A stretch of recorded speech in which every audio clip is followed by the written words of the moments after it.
komandos draugams, papasakosi, kurie pirmą kartą žais prie Žalgirį, kokios tai būna rungtynės ir kaip reikia joms pasirengti?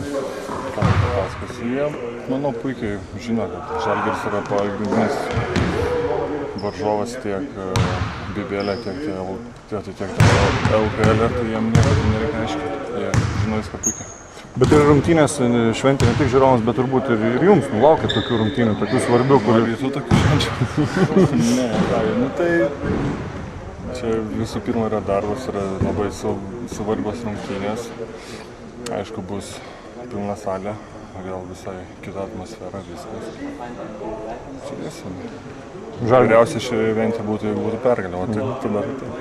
Žalgirio žaidimas pastebimai gerėja, tai gąsdina kažkaip, ar ne?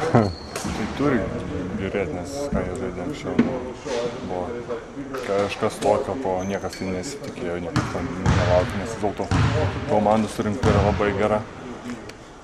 O dabar viskas pas juos eina aukštyn, žiūrėsim.